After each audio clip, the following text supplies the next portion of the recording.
Rich is a clearly definable dollar amount. I'll tell you what it is in a couple of minutes, and a hint, you may want to plan a couple of extra overtime hours this month if they're available. Also, dental floss is much more important to human survival than I had originally thought. And I want to thank you for subscribing, spending time liking all the comments. Thank you so much. I really appreciate it. If you're on Spotify, would you consider subscribing and following me there? I'll tell you why. What's happening on Spotify is they're like, you have a lot of downloads and streams, but people aren't following your channel. Something's broke. And I'm like, I don't know how to fix that. They said, well, you should ask people. So if you get a chance and you're on there, it's very cool. They do it every time I post, and I kind of feel like they're mocking me at this point, but I don't want to say anything. Also, 6 habits that are aging you faster. I read self-improvement articles so you don't have to. Thanks again for subscribing. Thank you again for the likes, the shares, and the comment. Rich is the only number in your life that, like a goalpost, just keeps moving like it's in the transfer portal. Nobody ever wakes up and says, you know what? I got it. I'm rich today. Shut it all down, boys. Let's head to the house. I'm stacked. I'm good. Nope. It's nowhere near what happens, is it? Like airline boarding groups. You get close, and then you realize there's 14 more rows up there. So next thing you know, spending more money. If there's anyone on this planet that I trust to know about money and such, well, it's got to be Kevin O'Leary, Mr. Wonderful. And he says, you're not really rich until you have $5 million in liquid cash. Yeah, liquid. Not in your house, not in your business, not in your midlife crisis boat or those Corvettes. Cash. $5 million. Which is hilarious to me because most people that I know have somewhere around $37 liquid, and 28 of that's tied up in a Venmo dispute. But the one thing they don't tell you when you're young is that rich really isn't a number, it's a moving number, and the older you get, the further it moves. But I'll give you some shocking information in a minute. It's not in the direction that you think. At 19, if you got a car that starts somewhat of a vague plan, or at least something you like, you're pretty much rich, right? If the AC works, you're generationally wealthy. By your mid-20s, though, everyone changes the rules. Society's like, hey, you know what? You really should go and start looking at getting them kids done. We need to get you married off. Now that you got your college done, I don't know what we're doing, but your mama expects to be a grandmama. I need you to start, build that life. And suddenly, rich, well, now it ain't about money, is it? No. Now it's like, if we could just get 2 days away from these kids twice a year, that's rich. You get a babysitter and appetizers, you're like Jeff Bezos with stretch marks. Then you hit your mid-40s. Now all of a sudden you got kids that you can probably see eye to eye with. But now you're on expert mode. You're expected to make the money because, you know, you put all the money in them kids. They're supposed to turn around in a minute, but you need to put some money in now. Now's the time when you're supposed to start stacking money. Time to stack bank, career investments, retirement. This is all happening right now because, again, you're stacking money like you're building a bunker. Now, when you get to your 40s, if you're not there yet, you're going to see that your financial preparation now looks more like a light apocalypse. Diversify. Protect your downside. Preserve capital. What do we have? Liquid. Everyone's in a panic, you know, because you're sniffing death's door, or you could be. This is the thing nobody told me. As I got older, the number I need to feel rich actually goes down, not up.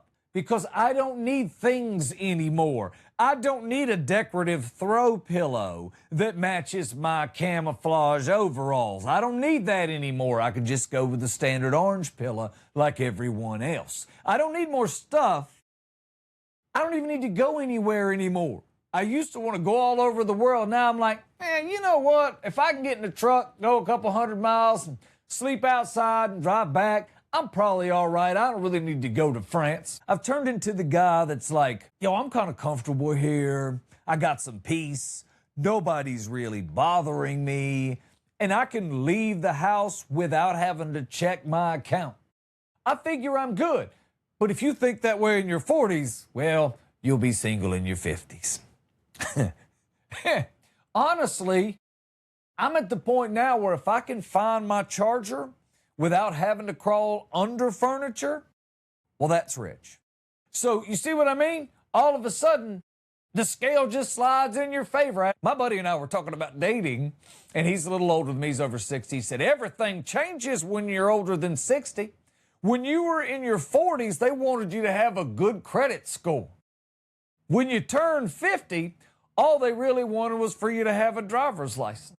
Now that I'm 60, if I can fog a mirror and stand, that's a benefit. It just keeps falling down, which is good for me. Everything's kind of coming my way. I'll tell you something else you don't think about until you get to the age one day and you're like, region matters. When you start thinking about retirement and what you want to do and blah, blah, blah, region makes a big difference. If you're in the South, your money goes a lot further. If you're in Tulsa, Oklahoma, you're doing good. You make $120,000, $130,000 a year. You're living in tall cotton. Even if you make a good 75 in Tulsa, you're going to be fine. It's a pretty good living. Rich means different things down south. You own a little land. You got you some family nearby sometimes, and you got time to hunt, fish. That's rich in the South and in the parts of the Midwest. But when you get out west, well, rich is like, I can afford rent and emotionally process it. And if you're in Phoenix, if your AC doesn't break in July, well, you're a 1%er. Trust me, I know this. I moved into this place on the day I moved in. The AC was like, I'm finished. They came and fixed it. But let me tell you something. And they'll come like that's a big deal. It's not I'll get to it when I get to it. They'll be here in a few minutes. I kind of appreciate that. I totally get what Kevin O'Leary's saying. He's not wrong. Having cash means having flexibility, right? That's real security. We all know that. And I think if someone would have said to me when I was 25 or 30, and they probably did, probably hundreds of people have said this. Let me rephrase that. If I would have listened to somebody when I knew everything, I would have approached things differently. I didn't realize the value of owning your own thing. You should be working from the very beginning to own your own business. The only person you should be working for in the end is the end consumer, or however you've structured it. But owning your own thing, that's peace of mind.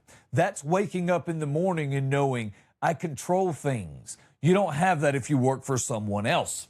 Kevin O'Leary says $5 million is the number. I'm not sure that's what we're chasing. At least I'm not.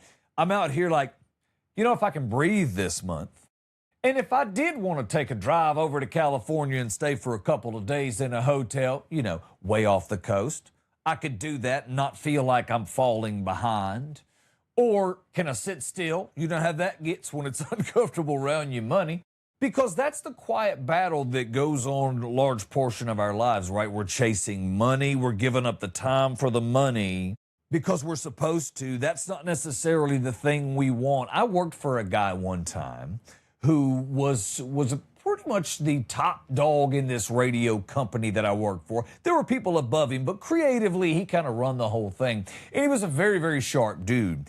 And one day, he's like, you know what, I'm not going to do this. I'm going to head out. And he goes to work for like the OWN network for, I think Oprah owned that at the time, may still do. But when he went to work for her, it was neat. He worked for her for a really long time, and he was telling me that his apartment in Manhattan that he had to get was $1 million. And I'm like, it's a lot of money just to think, especially that time paying that bill. And he said, oh, yeah, and it's 900 square feet. And with the new baby's sleeping, 4 feet from us all the time. He made it sound so good. I wanted to move to New York. He left all that, and then one day I hear he's like, bro, I like surfing. Like, that's my thing. I'm like, that's cool that you can just go do what you love. And next thing I know, he's in charge of, like, all surfing, like World Surf League or whatever. He runs it all. That's the difference, I think, between what I probably have done in my whole life, which is chase a dollar, do something that I enjoy, but he's doing something that he enjoys, and he's figured out how to make an excessive amount of money being in charge of it. I think that's one avenue, and like I said earlier, owning the business is another avenue. But in the end, you want to make sure whatever life you build is one that you feel good living in, and if not, you got to make pivots along the way. Yeah, I'm like everybody else. I'd like to have 5 million liquid, Kevin O'Leary. But I'd also like to just go to the grocery store and know that if I want to grab a bag of chips in the chip aisle, that I don't have to start rearranging investment decisions. That's what I want. Do I want happiness or do I want to retire someday? I think rich is just this. If you got enough money to not panic and enough time to enjoy not panicking, anything past that, well, that's sort of flexing for people who are also pretending they're not tired. And I learned in this trip, if you can set up a home anywhere and be comfortable and not owe the world your sanity for it, you might not have 5 million liquid. But I feel like, for me, you're pretty rich. One of the things I do here is I read self-improvement articles so you don't have to. It's a service. So I read this one and I thought, 6 habits that are aging you faster. Oh yeah, I leaned in on this. I'm like, I'm about to learn the secrets of life. Like they're about to tell me something. They're gonna be like, hey man, here's the one thing. This is what I'm getting out of this. This is big for me. I'm probably gonna come out with better skin, more energy, probably a different credit score. Ain't gonna say better, probably. The first thing they hit me with is stop negative self-talk. Yeah, okay, so I'm just gonna fire the loudest employee I got. Next, don't doom scroll. Okay, I'll just be blindsided like everybody else. I am all about getting there. If these are the things I have to stop, I'll just sit here and peacefully watch this trash burn. I don't care. Whatever it takes to get my Zen spot. You know what I'm talking about. Then it said to go outside. Outside? Where the Bills live? No. You just want me to step outside into 108 degrees and a whole bunch of personal responsibility? That's not happening. The article again, 6 surprising habits that are aging you faster. Stop worrying. That's like telling a smoke alarm to calm down. That's not what I do. I worry. I'm good at it. It should be a sport. Number 5, socialize more. With who? The public? Oh, cool. I'll just go be the awkward one in person now. That's why I do this. Then they get to the one that made me realize this whole article is a setup. It's all lies. Floss more. That's the number 1. Floss more. I came here looking for life-changing information. You gave me dental hygiene? It's not a habit. That's stuff my dentist has been threatening me with since 1982. You want to live longer.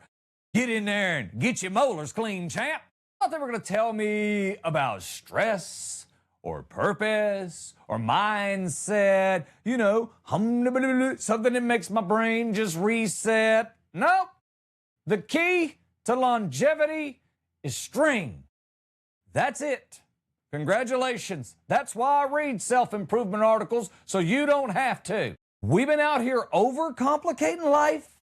You don't need therapy. You need mint-flavored rope and better aim. I read that whole article and I realized I'm not aging because of stress. I'm aging because I don't do enough light construction in my mouth. I don't know if you're like me, but I doom scroll. Right through the headlines, I look at them and I immediately decide if I'm going to waste my time. So here's one I saw today. Fortnite is issuing refunds for David Cosmetics after murder charge. I didn't read it. But what are we refunding here? Yeah, I bought the outfit, but I didn't know it came with felony energy. There could be more to it. I wouldn't know, because I didn't read it. The headline reads, lawsuit accuses State Farm of secretly working to cut insurance payouts. I didn't read it. Secretly? State Farm hasn't been subtle since 2008. That's like accusing a cat of secretly ignoring you. Also, working to cut payouts? That's not a scandal. Bro, that's a business model. That's like saying a gym is secretly trying to make you sweat. And I love the idea they're all in the back room like it's Ocean's 11. All right. Nobody pays out anything. Make it look friendly, eh? There can be more to it. I wouldn't know. I didn't read it. The headline reads, this common travel mistake can void your passport mid-trip. Didn't read it. But if the mistake is losing it at Senior Frogs, been there, done that. We all knew the risks. Get over it. There could be more to it. I didn't read it, so I wouldn't know. The headline reads, Mike Vrabel spotted in Utah shopping for a gift after leaving the NFL draft for counseling. I didn't read it, but anytime a man says counseling and gift in the same sentence, that's not a story, that's a timeline. There could be more to it. I wouldn't know because I didn't read it.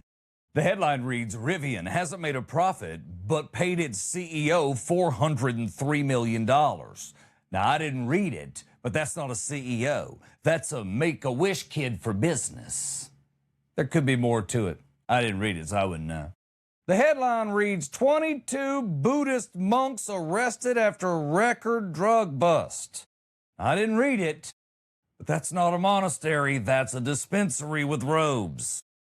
There could be more to it. I don't know. I didn't read it. And the final headline reads, a pastor known for marriage advice arrested at a swingers community. I didn't read it. But multiple wives, that ain't advice. That's a field study. He's not a marriage expert. He's a repeat customer. There could be more to it. I wouldn't know. I didn't read it. Thanks for your time today. I appreciate you for spending time here. Thanks for following at Bud Ford Comedy. Thanks for subscribing, liking. Thank you. Have a great day.